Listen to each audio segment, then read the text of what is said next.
Olá, tudo bem com vocês? Vocês estão bem? Quantas saudades, hein?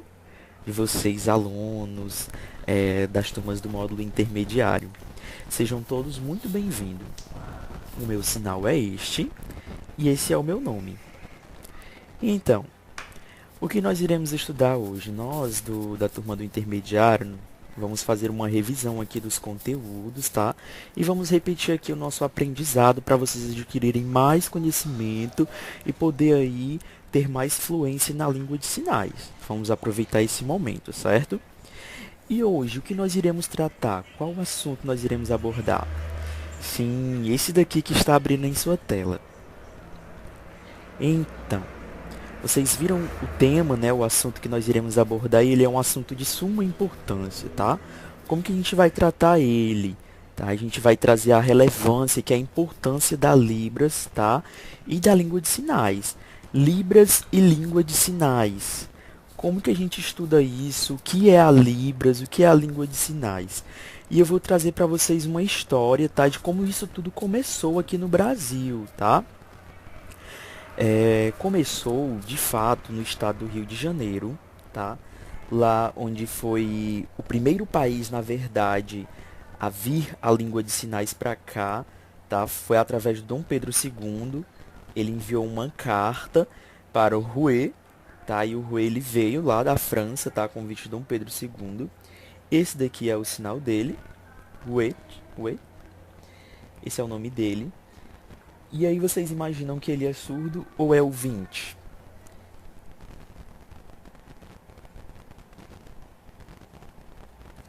Então, ele de fato é um surdo, era um sujeito surdo, tá?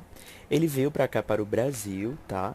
Fundar a escola para crianças surdas, tá?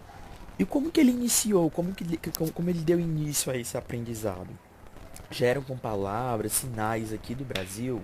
Não, ele começou trazendo sinais da França, da língua de sinais francesa, vocabulário francês, tá? Palavras francesas, e aí com o passar do tempo foi que foi tendo essa transição para Libras, tá? Mas foi ele mesmo que trouxe, tá? Todas essas palavras, esses sinais aqui para dar início aí a Libras, tá?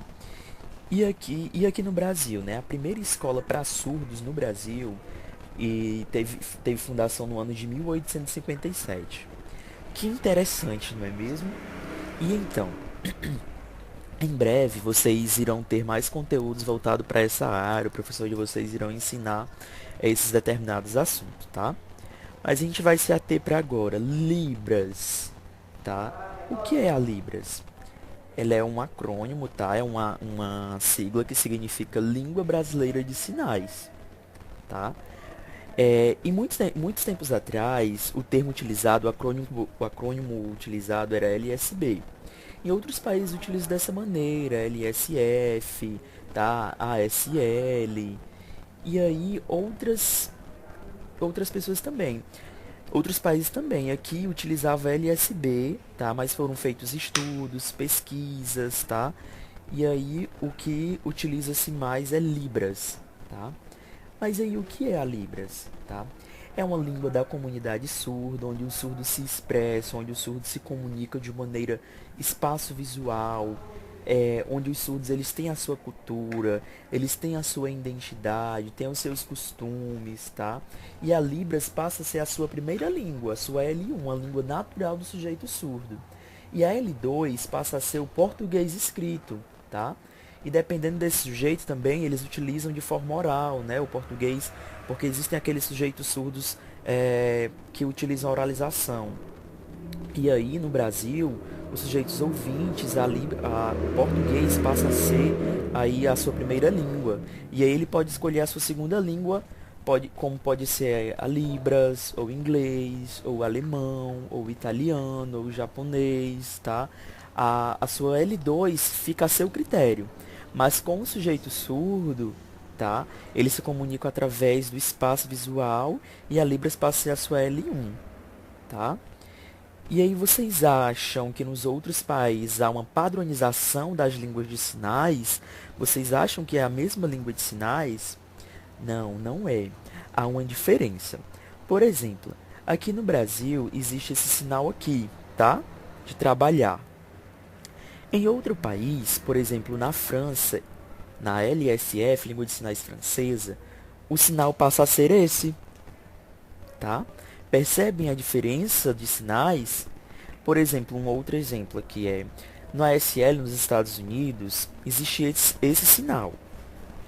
E aqui no Brasil, na Libras, a gente utiliza esse sinal aqui para sinal. Estão percebendo a diferença? Então, não existe uma padronização, existe a diferença, tá? Existem também as variações regionais, tá? Existem essas variações linguísticas, né, de região para região. Por exemplo, aqui em Fortaleza, a gente utiliza esse sinal aqui para verde, tá?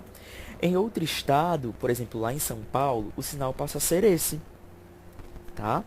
E aí, existe essa diferença, estão percebendo? E aí, a gente está tendo esse conhecimento aqui das variações dentro do nosso próprio país, tá? Mas a padronização com os outros países não existe, tá? São línguas de sinais distintas. E eu gostaria de levantar uma pergunta para vocês, tá? Vocês acham que existe uma gramática, uma estrutura da língua de sinais, da Libras? Sim, ela tem uma estrutura própria, ela tem uma gramática própria, os aspectos fonológicos, semântico, pragmáticos, sintáticos, tudo isso existe dentro da Libras, tá? E aí, no português tem tudo isso também? Sim, só que é de maneira mais oral, tá? Os aspectos fonológicos, morfológicos, tá? Existem essa estrutura, então são estruturas diferenciadas da Libras e do português. Não são iguais, tá? Porque o português ela é uma língua feita na voz, né? Através da oralização. E a Libras ela é feita no espaço visual, no enquadramento, onde existem os parâmetros, que são as configurações de mão, o movimento, o ponto de articulação, tá? E a orientação, tá? E a expressão facial e corporal. E aí vocês vão... existe a questão dos parâmetros dentro da língua de sinais, que vocês irão aprender mais sobre, tá? E aí, a questão da legislação aqui no Brasil. Existe uma legislação, existe uma lei, tá? Que ela foi criada no ano de 2002, no dia 24 de abril, tá? Essa lei ela é de suma importância porque ela dá o reconhecimento de uma língua, tá? Uma língua que ela é produzida no Brasil, uma língua que é da comunidade surda, tá? É uma língua reconhecida por lei. E a gente sabe dessa importância, certo? Porque a L1, tá? Do povo ouvinte é o português. E então, vocês gostaram dessa aula? Tá? Viram que existe essa diferença? E aí, boa aula para vocês!